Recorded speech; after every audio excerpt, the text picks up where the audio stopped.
হইয়া আমি সাত দিন আমি অকাশের হইত আমি কতই না ধন্য ছিলাম।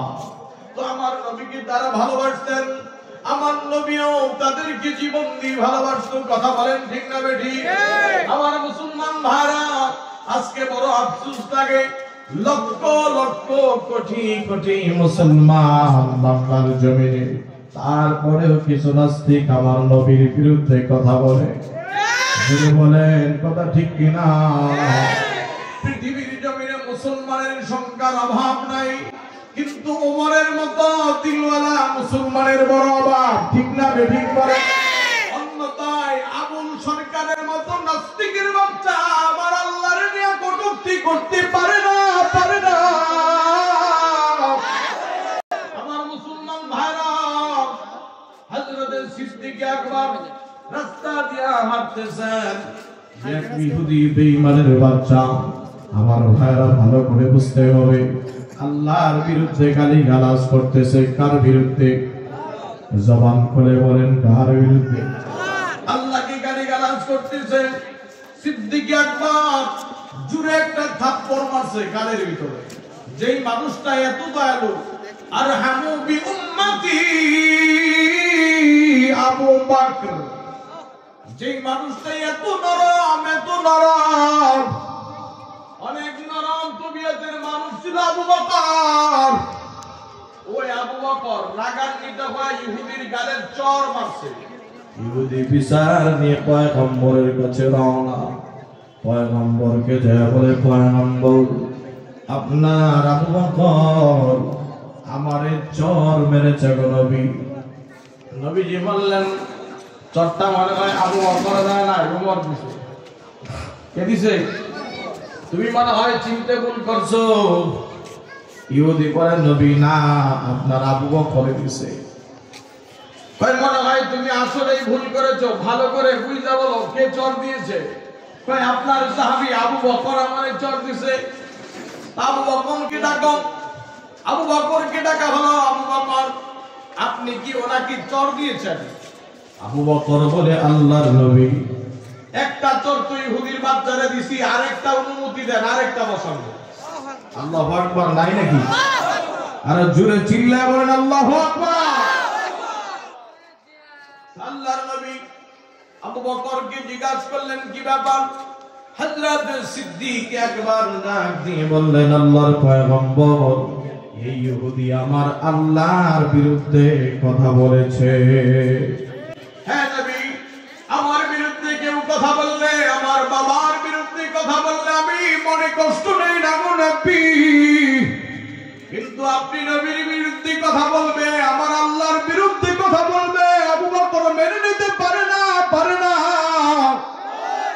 আমার মুসলমান ভাইরা, নরম দিলের মানুষটাও রাগান্বিত হয়ে গেল। আমি আপনাদেরকে বুঝাইতে চাই, বাংলার জমিনে একটা দলের নাম বাউল। ঠিক না? বাউল খন্দকার আক্তার হোসেন তার ডক্টর, তার এক বাউল বইয়ের ভিতরে লিখছে, আপনারা লক্ষ্য করে দেখবেন, বাউল শব্দের শাব্দিক অর্থ হলো বাতুল। বাতুল মানে কি? বাতুল মানে হলো পাগল। বলেন, বাতুল মানে পাগল। তো উনি উল্লেখ করেছে, লক্ষ্য করে আপনারা দেখবেন যে বাউলরা কোনোদিন মসজিদে যায় না। কোন বাউলরা মসজিদে যাইতে দেখছেন? বাউলরা কোনো জানাজায় যায় না, ঈদগাহে ঈদের নামাজ পড়তে যায় না। তাহলে কি বাউলদের ধর্ম কি? বাউলরা এই দেশে কি চায়?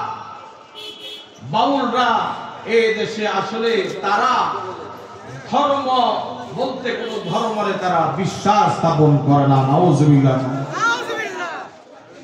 বাউলরা তারা লালনের আদর্শকে নিজেদের ভিতরে বাস্তবায়ন করতে চায়। আমি স্পষ্ট আকারে বলতে চাই, বাংলার জমিনে যদি কোন বাউল আমার আল্লাহকে নিয়ে কটূক্তি করে, এই যে বাউল আবুল, ওর নামও আবুল, কি নাম? এই আবুল সরকার এক নারী তার বিরুদ্ধে লাইভে এসে বলেছে তার কাছে ওই মেয়েটারে গান শেখার জন্য দিছে। কি শিখতে দিছে?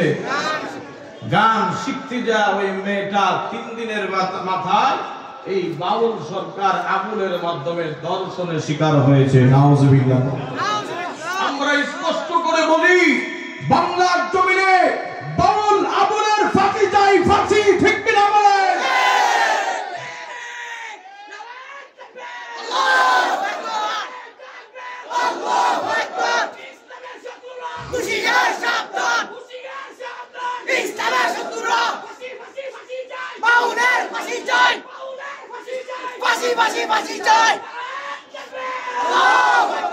আমার ভাইরা, আমার কথা স্পষ্ট। এই জমিন আল্লামা হাফিজ হুজুরের জমিন। ঠিক কিনা বলেন? এই জমিন আল্লামা মামুনুল হকের জমিন। কথা বলেন ঠিক কিনা? এই জমিন পিচ্চি হুজুরের জমিন।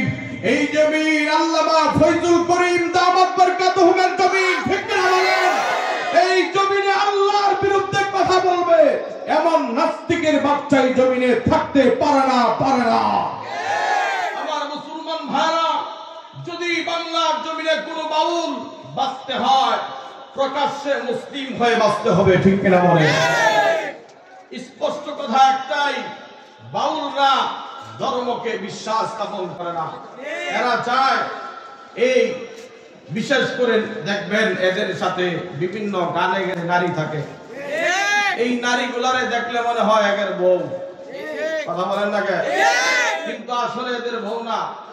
এরা এদের সাধনাকে, যৌন সাধনাকে পরিপূর্ণ তৃপ্তি দিতে চায়। আর এরা তখন আল্লাহর কোরআনের বিরুদ্ধে কথা বলে, নবীদের বিরুদ্ধে কথা বলে। আবু বকর যেমন নরম মানুষ হয়ে গরম হয়ে গেছে, আজকের মাহফিল থেকে স্পষ্ট বক্তব্য একটাই, যারা বাংলার জমিনে আমার নবীর বিরুদ্ধে কথা বলবে, আমার আল্লাহর বিরুদ্ধে কথা বলবে, এদের মাথা থেকে পাল্লা আলাদা করতে হবে। ঠিক কিনা বলে? আমার ভাইরা, আলোচনা আমি বেশি লম্বা করতে চাই না। যুবক ভাইদেরকে এই মেসেজটা আমি দিব, হে আমার যুবক ভাইরা, যেহেতু মুসলিম হয়ে জন্মগ্রহণ করেছি, বিড়ালের মতো বাঁচতে চাই না। যদি বাঁচতে হয় সিংহের মতো একদিন বাঁচবো। কারা কারা রাজি আছেন ইনশাআল্লাহ? নাসরুম মিনাল্লাহি ওয়া ফাতহুন করিব ওয়া বাশশিরিল মুমিনিন। দেখেন, এরপরে তিনি আলোচনা করবেন। আমাদের অনেক প্রবীণ ওলামা ইকরাম উপস্থিত আছে। বিশেষ করে আজকের মাহফিলের